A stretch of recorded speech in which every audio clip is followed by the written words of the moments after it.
2 overlooked site issues that can derail your event. There is a very specific smell that permeates a venue exactly 20 minutes before a crisis hits. It isn't the smell of burning wires or sawdust. It's the smell of cold sweat. I've seen it happen in ballrooms. The design renders looked spectacular. The client was happy. The carpentry was flawless. The budget was approved. On paper, the event was a masterpiece. But then, the truck backed into the loading dock, and the lead carpenter pulled out a tape measure. He looked at the venue's freight elevator, then he looked at the custom-built centerpiece on the truck, and his face went pale. The elevator was 2.3 meters high. The centerpiece was 2.35 meters. That missing 5 centimeters, about the length of your thumb, was enough to threaten the entire event. In that moment, it didn't matter how beautiful the design was or how expensive the lighting rig was. The only thing that mattered was simple, brutal physics.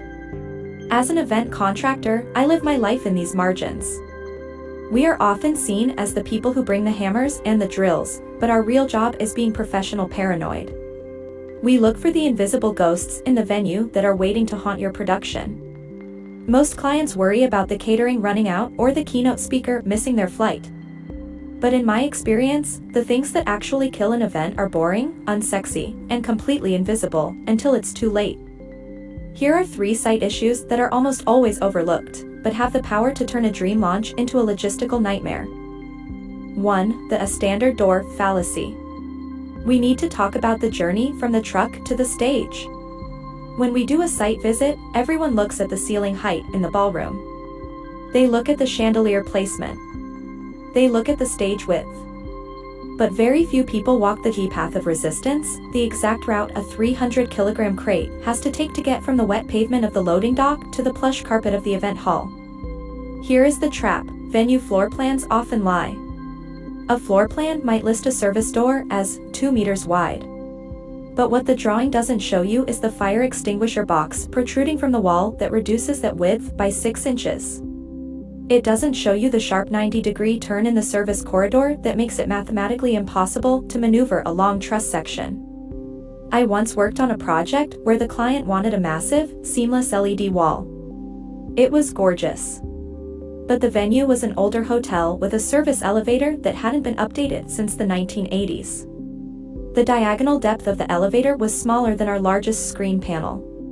We didn't discover this on install day, thankfully, we found it during the site survey. But had we missed it? We would have been standing in the loading dock with a truck full of expensive technology and no way to get it upstairs. The fix. Never assume standard means standard. When we scout a location, we don't just look at the room, we walk the hallways with a tape measure. We check the turning radius of the corners. We check the gradient of the loading ramp to ensure the forklift won't bottom out. If your contractor isn't measuring the hallway, they aren't finishing the job. 2. The invisible power vampire with shared circuitry. Power is the lifeblood of an event, but it is also the most misunderstood element. To a general planner, a wall outlet is a wall outlet. You plug something in, and it works. But to a contractor, a wall outlet is a game of Russian roulette. Here is a scenario I see constantly: we are setting up a booth. The AV team plugs in their rack. The lighting guys plug in their LEDs. Then, the client arrives. They bring a small item with them, a high-end commercial espresso machine for their VIP coffee bar. They plug it into the remaining socket on the power strip. Pop. Everything goes dark. The lights, the screens, the coffee machine. The issue wasn't that we didn't have electricity. The issue is that electricity is like water flowing through a pipe. If you try to shove a fire hose worth of water through a drinking straw, the pipe bursts. The hidden danger here is shared circuitry. In many ballrooms, the outlets on the north wall and the east wall might actually feed back to the same breaker box. You think you are spreading the load, but you are actually overloading one single fuse. Even worse is dirty power. This is when the voltage fluctuates wildly.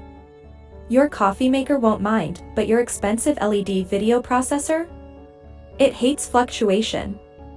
One surge, and you are looking at a fried motherboard and a black screen 10 minutes before doors open. The fix. We stop guessing. We audit the power map of the venue. For critical events, we don't rely on wall outlets at all. We bring in a power distribution box that pulls heavy power directly from the venue's main source and splits it safely. It costs a little more, but it's cheaper than the silence of a blown fuse during a CEO's speech.